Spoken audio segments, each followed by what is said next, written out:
Come on. We live? We're live? Yeah. All right. What's up, guys? This is Keith Kelfis with the Untrapped Podcast. We have an awesome guest right now, Kory Ballard, the founder of Ballard Products and Perfect Cut. This guy built a lawn and landscape business to 25, 30 million bucks and automated the business and then built Ballard Products, which is a company that creates these amazing inventions that are accessories and attachments and all these accessories that you can use for lawn and landscaping products. If you haven't heard of them, tune in and listen to this. But most importantly, we want to talk about, and Kory wants to share, how to step up your game this year and be a real professional in your business. Things like being licensed and insured and overcoming fears. Now, Kory has an amazing perspective because he came from the trenches. He built his business from the ground up. He's been through every situation and scenario almost that you can imagine. He's faced ton of fears, brick walls, plateaus, and he's overcome them. So just listening to him and listening to his perspective and letting it sink in can be just hyper valuable. So if you're here now, we got some chats in the comments. And Kory Ballard, pleasure, man. What's up? Not much, buddy. Glad to be on and good talking to you. It's been a little while since we've done this. I think we had you on our podcast as well. And it's always good to talk about our industry. And, it's getting close to spring. Actually, a lot of guys are out cutting grass and doing landscape already. And in Des Moines, we had 6 inches of snow last week, so we're still not rolling yet, but we're getting excited for spring season for sure. I love it, bro. So let's get right into the meat potatoes. When did you start your business? What did the process look like to where you were hitting your head against the wall and you're like, I need to grow a little or get out of the field, and then just kind of like fast forward? I know it's like that'd be a 20-hour conversation, but just to give some perspective so we can go out and then go back in, tell us a little bit about yourself and your story. Yeah, I mean, the short version of it, it's a lot like a lot of guys. I just started cutting grass when I was 14, pulling a mower around with a moped. And when I got into high school, I had a couple mowing crews, and I was getting guys out in the morning and cutting grass after school and on weekends. And, our community was growing. There was a lot of opportunity for us. And so the company grew fairly quick. I still wasn't sure that that's the path I wanted to take. I liked that I worked for myself. I liked working outdoors. But I had family that didn't know if it was a career, and I had people saying you should probably go to college. And so, it quickly grew, and I one of the things that I've done really well is I surrounded myself with some really good people right out of the gate, and just it blew up. And but over the course of a lot of rapid growth, we certainly learned a lot and screwed a lot of things up. And even today at our size, we're still learning, we're still making changes, we're pivoting all the time on what's our business model, how do we take care of, how do we get the best people, how do we retain the best people, how do we become better leaders and managers. And so that's really a 30-year journey, though, that a lot of guys don't understand or don't see, that it's taken us a long time to get there. And so, yeah, I've been doing this a long time, and man, I love our industry, and I love helping out anytime I can and talking about how to elevate other people. I love it, man. That's a good 40,000 foot view. You're definitely super credible. You're talking about teams and management, the right people and all that. Now to zoom back in, let's just say you're getting your business off the ground. You got a truck and a trailer, a couple mowers, you're doing some landscape jobs on the side. And this is the year you want to hit it and say, I don't cross 100K or get to $250,000. And maybe you need to expand a little. What's some of the things that you're going to bump up against? And then some of the things that can protect you in your business, some things that have to start getting done, things that you can't ignore anymore if you want to grow your business and be able to sleep at night. You know what I'm saying? Yeah, there's a lot of things there, Keith. I mean, first off, if you want to grow, you need to be professional. You need to act professional. People need to look professional, whether you've got one guy with you or you've got 3 or 4 guys. Your trucks don't need to be new, but they need to look professional. I believe 100% there should be some branding on them, your name, your logo, website or phone number, however you choose to do that. But I think the big topic right now is always people and how do I get good people? And I think the smaller companies really struggle with that. And I get really frustrated when I hear this, and I hear it a lot, and you probably do too, and everybody does. Nobody wants to work. Everybody's lazy. And that's just not true. Is it more challenging today? Yes, it's certainly challenging. So you better create an atmosphere, even if you're a one-man, a small operation where you've got 1 or 2 guys, you better create an atmosphere that they want to come to work. That they want to work for you, that you're a good leader. And so I think, help right now is one of the issues. Obviously, pricing's coming up a lot. Everybody says know your numbers. I'm really tired of saying it, but it's true. But, are you making any money doing what you're doing, and making sure that you're saying no, and what jobs fit your business model, and if you're just cutting grass, what's your minimums, and what's your route density, and where do you want to get clients, and so there's so many things that guys can do inside of that. But there's a ton of opportunity. I mean, I don't know about you and your market, Keith, but man, there's new guys everywhere starting up, and there's enough work for all of us. But there's good customers and there's bad customers, and you've got to figure out a little bit along the way which ones fit your business model. And I just got my own lawn. I pay a guy to mow my lawn, and I mow the front, but I have a guy mowing, and he canceled me. I've never been canceled before, right? But I appreciated it. His name's Sean. He said, Kory, I appreciate you giving me the business. It no longer fits in my route. And I thought, good for him. He's got 2 mowing crews. My place is a little bit out of the way. It no longer, and I'm like, good for him. You know what? Instead of just like saying, shit, I'll go ahead and mow Kory's yard because I know he knows people and it makes sense. Because sometimes we fall in love with that. And now this is a long answer, but I used to love these accounts that were on the corner and our blue trucks would be there. We didn't make any money doing them, but I fell in love with the thought of seeing our blue trucks at the medical plaza or the fancy whatever it was. And so I think it's really important for guys to figure out exactly what accounts they want, how they're going to get them, and then how are you going to be reputable and do exactly what you say you're going to do. Oh, bro. You're hitting some stuff right there. It's like you're talking about certain things that you're just talking, but I'm relating, falling in love with the idea or the idealism that, oh, we got that corner account, that commercial account right on the main road where everybody sees it. And it's this feeling like I was thinking about it just this morning that I was like, Jesus, the part of the times in my life where I was the most excited is really where I was just in a dream in my head and it felt amazing to me. And I was trying to quantify what percentage of that actually equals real results. Okay, well, what do you quantify results as? If it's just money, then you're kind of missing the mark because sometimes just being happy, like what you said, there is an importance to that. And it's a building block of being happy, feeling proud of your business, knowing that you got these certain accounts. And then when I hired a bookkeeper and I started getting around guys like you and becoming obsessed with, if it doesn't make dollars, it doesn't make sense. If it doesn't make dollars, every counting every penny, like becoming so shrewd to the point where I'm like brushing my teeth all pissed off. If it doesn't make dollars, like it got to this point where I was miserable and I hated my business and I'm raising the prices and losing my customers because everything had to equal like that, and it got me pissed off. So let's just say I'm not trying to make this negative, but have you been through those type of cash flow purgatories where you were growing and then like maybe you took a huge pay cut because you hired more people and you started getting burned out? Like, what does that look like and how do you transition through those phases from a smaller perspective? Yeah, I mean, I think every business kind of has these ebbs and flows, and you're going to find where there's certain sizes that you're uber profitable, and then there's some side, as long as you know it going into it. But, I remember when we were growing, and I don't want to get above anyone's head here and think, well, that doesn't relate to me. But at $3 million, we were crazy profitable. And at 5 million, we weren't. We needed a bigger facility. We needed another mechanic. We needed more production people. And so, but we knew it going in. So I think as long as you know that, okay, I'm going to have to hire some additional people. Maybe I need another facility or a bigger facility and my rent's going to be double, or maybe you're buying something. But we knew, okay, at 5 million, we're probably not going to be as profitable going in. We've got some additional fixed costs. We got some additional overhead. And so we had many ebbs and flows in there. And the thing where we really failed, and I hope guys don't do this today because it's crazy if they do, because there's so much information out there, but we didn't have adequate software in place. So we weren't billing on time, which means, guess what? We weren't collecting on time.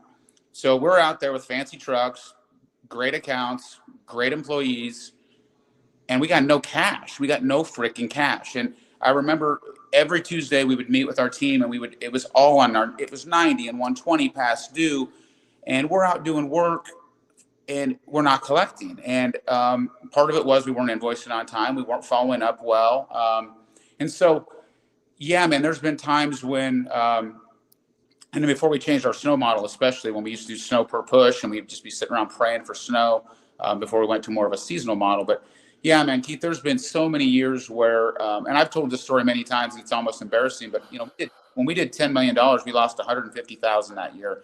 And remember just being like so depleted. Like, how do you do $10 million? And I was young. I was maybe 29 or 28 years old. And I'm on top of the world. I got this ego and pride. And I'm like, we're doing 10 million. We lost $150,000. We were so sloppy. We had stuff insured we didn't own. We had cell phones bouncing around. We weren't collecting our cash. We were doing work for everybody for too cheap. We were price matching. We just were sloppy. I think we fell in love with this idea of being big. And I remember, a guy saying, would you, rather be big or profitable? And I said, big, because my ego got in the way and my pride. And I thought, well, we'll just get really big and then we'll fix the other stuff on the back end. Well, the problem was you gotta do the back end stuff when you're small, because when you get bigger, now you got a freaking animal on your hands. And so I don't know if that answers your question, but man, we've been through so many learning lessons, and we started doing things we weren't good at. We got into parking lot sweeping. I thought, well, we put down sand and salt. Why would we not sweep the parking lots why would somebody else sweep the parking lots? We already have the relationship. Yeah, so you're leaving money on the table. It's low hanging fruit. Well, let me tell you why. Because we're not a freaking parking lot sweeping company. That's why. Because we don't know what we're doing. We were cleaning windows, and I know you know a lot. But our commercial clients were asking us to clean windows, and we're like, well, shit, this can't be that hard. And you know what? It's not hard if you're good at it.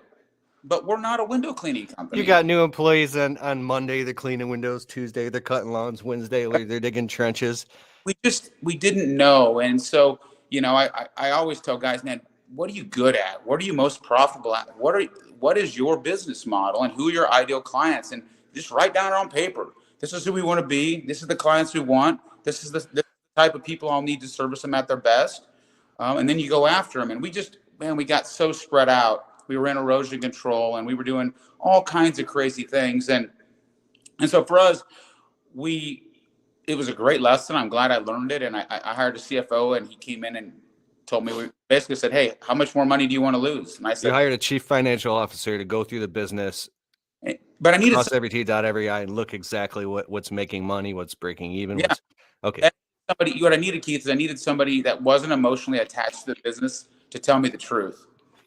And I remember him telling me, you're going to lose $100,000 next month. And I said, you don't know that. And he said, yeah, I do. I said, based on what? And he said, based on the last 6 months. I said, oh, okay. And so, I needed somebody to be honest with me. And sometimes as business owners, we think we know it all, and we don't want to take outside information. And I just had to look in the mirror and say, hey, dude, to your point, like, this isn't working. Like, I've created so much stress. I'm working 80 hours a week. With how many employees? We were at that point, we probably had 80 to 100. I mean, a lot. But when you don't have cash at that point, Keith, it's not like you need to throw in $5,000 to cover payroll. It's $100,000, right? So when you're short, you're short. You're not just like, hey man, I'm going to pitch in $5,000, we'll get payroll. And I remember, our office manager saying, like, we're short, we can't make payroll. And we're running to the mailbox looking for checks. And we're like, there's not enough checks here today. And, you start putting your personal money back in there, and that's a humbling experience. And so learned a lot from that. And we just started getting lean and mean and smart. Lean and mean and smart. Well, I want one thing so I don't forget. So, because I make videos about landscaping, we get collectively, I don't know, 3 to 5 million views a month. Sometimes we post these crazy shorts and they get we've got like 13 million views one month posting just crazy stuff. It's like, but anyways, a criteria of the people who watch my videos are just getting started, and they're so excited. And I get these messages in my inbox sometime, and I'm so excited because I remember how I felt. But some of these guys are like, bro, I'm going to do it. I'm going to grow a multi-million-dollar business. Just watch me. So from somebody who is just getting started, who that's their vision and their dream, maybe they believe that will make them feel worthy, or maybe like that'll make people they love proud of them, or for any different reason. What is your advice to them in a positive way? And because I believe, everything you're saying is positive. And then from your perspective, why did you want to keep growing and growing and growing? What was it for you, and what is it for you? Yeah. So I can tell you this based on a lot of friends in the industry, and I was doing some consulting for a while. And I remember Tom Fitzpatrick, a good friend of mine who runs a company out east. He got to $1 million, and he said he's never been more depressed, because that was his goal. I just want to get to $1 million. And when I get to $1 million, I made it, right? And he said he got to $1 million, and there was no parade. There was no Nobody brought balloons to the office that day. And so I don't want guys to get too crazy with falling in love with this number. Now, I love dreaming big. I want you to dream big, but I like guys that say, you know what I want to do? I'm going to do $1 million this year, but I'm going to do it at 15% minimum net or 20% minimum net. Or I'm going to do 2 million, but our threshold, we're going to do it at a minimum net of 12%, whatever the number is, that talk about top line and bottom line together. Because when you just grow that top line, it feels good. You're right. And you impress your friends and your parents and the people that said you could never do it. And I think that's what drove me a lot. And when I look back, I had a chip on my shoulder and I just wanted to prove to everybody that I could do it. And I did it for the wrong reason. And so when you ask me, why did I keep growing? A lot of it was ego, and it was for the wrong reasons. And luckily I had great people around me. We made it through some of those really tough years, that 08, 09, when the recession hit. But some of that was the best things I ever learned. I mean, it taught us a lot about business, and it really opened my eyes. But I love that guys are excited, and I wanted to be excited. And I talk to guys all the time, like, if I get to $1 million, it's good. Everything's going to be solved. And that's not true, because you can do $1 million in net zero. And now you've got all the headaches, a lot of liability, a lot of stress, and no cash. And you're not home. Let's say you're married and you got kids. You're not with your wife. You're not present with your children. So you've got to find this balance. And we've been talking to a lot of guys on our podcast, and a lot of guys are downsizing, but more profitable. My buddy Leroy, who's on the Green Grind, who you know. The Green Grind podcast. That's your podcast. The Green Grind podcast. Everybody check out or keep going. Now he's growing a little bit, but he downsized a little bit last year and profited like 25 or 28% net. And he's like, Kory, we did less top line. I made more money than we've ever made. I had less stress. He's like, I'm just sticking to what I'm really good at. Why? And is that him just doing sales and marketing, or is he actually in the field, or what's going on? He's not in the field, but he was in the field a little bit this year. A couple of times I called him. He's like, dude, I'm out on a lawnmower. And I'm like, what do you mean? He's like, I'm short people. I got to go cut grass. And then he was running one of his turf applicating machines. I'm like, what are you doing? He goes, spreading fertilizer. I go, what for? He goes, a guy didn't show up, And so he's like, I got what I got to do. But I love that. I love when people are talking about how they can be profitable today. Because, man, this is tough work. I don't have to tell you. It's hard work. You've got equipment. You've got people. You got the weather. You've got all the inflation going on and fuel. If you're going to go out and do this and not be profitable, man, just go fishing or just go. Like, why? You don't want some good ass whoopings? You don't learn some good life lessons? Yeah, it's tough. And so, I love that a lot of guys are ambitious. There's so many guys kicking ass in our industry right now, young kids.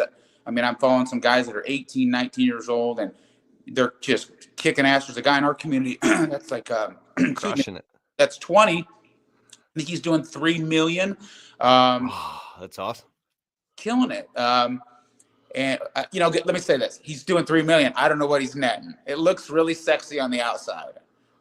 They could be on the inside banging their head against the wall every day. But so I encourage guys to grow, but I just want to make sure people are not hoping that growth is going to fulfill something inside of them that they're missing. I always thought a fancier car, this or that, a bigger house would make me happy. And I've told you this, I think, before, and a couple of times you and I've talked. None of that shit worked for me, Keith. It didn't. It works for about, how long it works for? About a day. You get that fancy car or truck you've been dreaming of, and your new Chevy, and you jack it up, put wheels on it, and then the next day you're still like, okay, I'm not any happier than I was yesterday. All right, so what about to the guy who he just got his brand new truck, he got some new mowers, he's got some guys who they're swamped, maybe pimped his life a little bit, upgraded the lifestyle, just went on a vacation, but he's got no payroll, no paying employees cash, no workers comp in case something happens, and he just keeps kind of pushing that down, and he's like, it's too expensive. Well, that's just not a sustainable business model. You don't have a business. You have nothing that you can sell long term. There's a lot of guys doing that, and they're making a living, right? I mean, we all know guys that are out. I always use cutting grass because it's simple. It's an easy entry for them. You can go buy a couple mowers at Home Depot and you're cutting grass, and you don't have insurance, and you're making decent money, and you're not working for anybody else. But you've got a job and not a business. You have nothing that you can sell long term. So, I encourage guys to do the right thing. Get an LLC or an or a corporation. Get your insurance. Pay your people legit. You have to. And then if you don't, you can't. You want to go buy a house and you go to the bank and you're like, you got your books. What are you going to show them? It's not legit. So, if you're looking to just make a few bucks, go do that. But if you're looking to build a company long term, man, you've got to set everything up right from the get go. And especially if you want good people, I mean, you've got to offer competitive pay. Anymore, you got to offer benefits. So what if you go totally legit and then you give your employees raises to compensate for the taxes and all that stuff that's coming out, and then you raise the prices on the customers a little bit, but then all of a sudden you're competing against a bunch of other trucks who aren't licensed or insured. Maybe, I don't know what percentages that is. And then you're rapidly losing clients. So you're increasing your marketing, your advertising spend, and you're just out there. And now your business becomes a revolving door of losing customers and trying to fill up the bucket with good clients who will stay. Like, I'm talking about the attrition rate, and then maybe you've taken a huge pay cut because you've gone legit. Like, what about these guys that are in that purgatory right now? How do they cross that chasm when they're afraid that they're going to be working for free, so to speak, or hypothetically speaking? You first want to identify, why are you losing clients? I mean, is it quality or is it pricing? Because I believe if you do high quality work, you won't lose clients for $5 or $10 cheaper. But and there is some truth to that. There is times when guys have grown companies, including us, and I had people making more money than me for a while. I remember at one point, like, my salary was way less than it should have been, but I knew long term, if we just did the right things, that if you take care of the things, the money will take care of itself in the long run. That's easy to say back then I didn't have much overhead. I didn't need much to live, and so I was able to live on a pretty modest. I had my company truck and cell phone, and I didn't need a whole lot to live. But yeah, you're right. When you do go legit and you start paying your people competitive wages, now you get a 401k, and now you get health care, and you're like, shit, now I got to raise my prices. Now I'm not competitive. That's also when you really got to look at that business model and say, do we have the right clients that allow us to sustain this? Because the easy thing is, just raise your prices. Well, that doesn't work. You can't just raise your prices. If you're not profitable, guys, we'll just raise your prices. Well, what if your prices are already legit and you're just not running very lean? You're not looking at your efficiencies. Are there better ways to pay your employees? Is there a pay for performance type setup where you can incentivize guys to be more efficient while they're out there on the jobs? Your guys know how long jobs are supposed to take. Every job that we do a perfect cut, everything's on an iPad now, but every job says exactly how many man hours that job needs to take. And we give them 80% of the allotted hours. So that way, if they hit it, we are more profitable. But they need to know. I mean, do they just show up and if it's a 2-hour mow, are they there for 3? Oh. Do they know how long the job is estimated for? And your guys you have to align their interests with yours, because I said this on a podcast recently and a guy told me I was crazy, but if you just pay people hourly and there's no incentive, if I work hourly for you, Keith, and you just pay me $20 an hour and I can wrap up the job at 3:00 on Friday, but I can drag my feet a little bit and get back about 5:30 Friday. What motivation would I have to? I'll just drag my feet a little bit. I'll roll in about 5:30 Friday. Maybe I'm on time and a half. Maybe I'm on overtime because it's Friday. I just dinged you for $75 extra. And so you have to align your interests with theirs and incentivize guys. They got to know how long jobs are going to take. And so, I know the feeling of pulling my hair out, knowing a job can get done today whole job can be done by 5 p.m., even 4 p.m. And then the shit drags on till noon the next day. Yep. And then you got another trip. You're making another trip out to finish the job that should have been completed. And so when you pay people hourly, that's the hard part about it is you've got to really keep those guys aligned. They've got to understand to be efficient that you can pay them more. But real quick, that's my weakness in my business. I'm a pushover when it comes to employees. I've had so many bosses when I've had landscaping jobs that were, what is it? The carrot and the stick. Beat you with Yeah. the stick. Let's go, let's go, let's go. I had this one landscape boss at a lawn care job I worked at. When we pulled up at the job, he's in the driver's seat, guy in the middle, 3 of us in a truck. If you didn't run your ass to the back of that trailer and beat him to drop that trailer door down and get that mower out and haul ass and cut this whole apartment complex, like it was just walking on eggshells. And I would get off work. I'm like, I hate this guy. I hate him. I hate him. I remember one Sunday I flipped out and I called I called this guy up. He's my boss. This is years ago. He goes, it's Sunday. He goes, what's going on, Keith? Saw a caller ID. I go, you motherfucker. and he's like, what's good? He's like, if you're so stressed, why are you working for me? I was like, oh yeah. So it's like, I'm just being funny here, but I used to be like that. Let's go the first few years. And I'm like, well, you're only going to get out of people what you're going to get out of them. And then how long does the stick work? And then, yeah. So how do you, like, without getting too deep, how do you incentivize? We got about 8 minutes here. We're going to jump off, but what is the good? Cause I do a payroll and I do bonuses on jobs. Like if we do a job that's $8,000, $12,000 or something, I won't take on the job unless I can work in a $300 to $500 bonus for each of the guys. And I'll let them know like separately, hey, I worked in if we can get this job done by Friday, it's literally, I'll give you a $500 bonus. If it takes till Monday, it could be a $400 bonus, like so on and so forth. And that they'll actually get that shit done when they're getting bonuses. But how do you work in some type of value proposition for them? Yeah, so it's incentivized. It's certainly tough at our size now because we've tried all kinds of different bonus programs, and the devil's advocate is that will they just cut corners to get the job done quicker, right? So that's always the challenge. Is if you incentivize guys to go faster, guess what? Now you could risk your quality, and so it's always that fine line of trying to get them to be efficient, give them the right tools.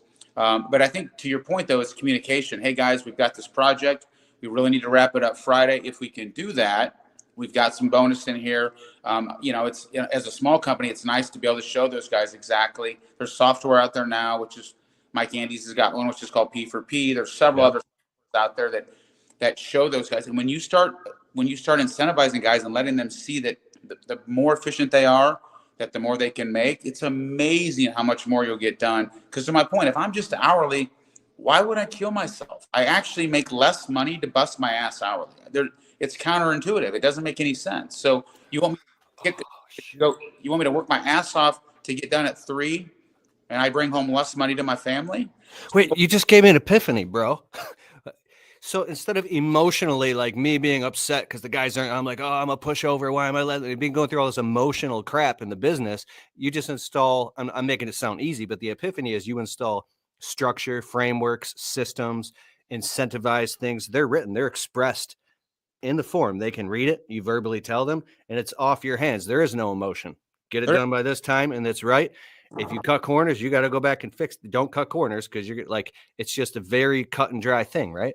Absolutely. And in the software now that's out there, there's several of them that it shows the guys exactly how many hours they have, and it shows them if they beat it, they get X dollars. And so it takes it takes it off your plate. There's no emotion. There's no arguing about it. It is what it is. And so I think it's just very, very important to be clear and upfront about it. And it doesn't take rocket science, especially for the small guys. If you're doing landscape design or install or mowing, it's just very simple.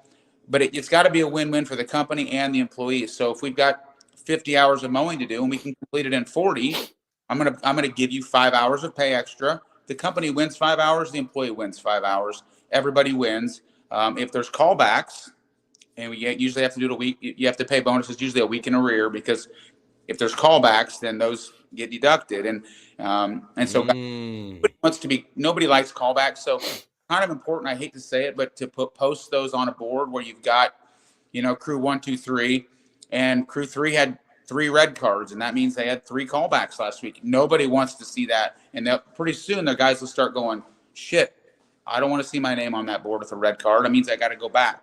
Now, as the owner, you have to make a decision on, was it poor quality, or was it just, maybe it was a customer situation. Maybe we got out there and it was a little bit wet, and we knew there was going to be maybe some grass marks on the concrete, whatever. And it's like, it's a callback, but we sent them out when it was wet, and kind of part of the deal. And so you got to make some exceptions as an owner, but you've got to, man, the number one thing you can do is you've got to be an ambassador for your company. You've got to be a leader, and you've got to communicate. We have tailgate talks every morning. We talk to our guys about what's going on, about being safe, about efficiency. I mean, everything, you know, safety glasses, all the things. How And do you we document all those meetings? Yeah, absolutely. And how do we load properly and unload properly so nobody gets hurt? So you're like a legit corporation and you've done your due diligence and you file it away. So therefore, if anything happens, like, hey, we did our due diligence, right? We had safety meetings and okay. And proper training, you know, constantly having proper training with the guys, and not only showing them how we do things, but why do we do it that way? People just, they train and they just say, this is why we do it. But you show them how, you know, you show them how, but you got to tell them why we do it this way, because it's the safest way. It's the fastest way. It's the best for the customer's property.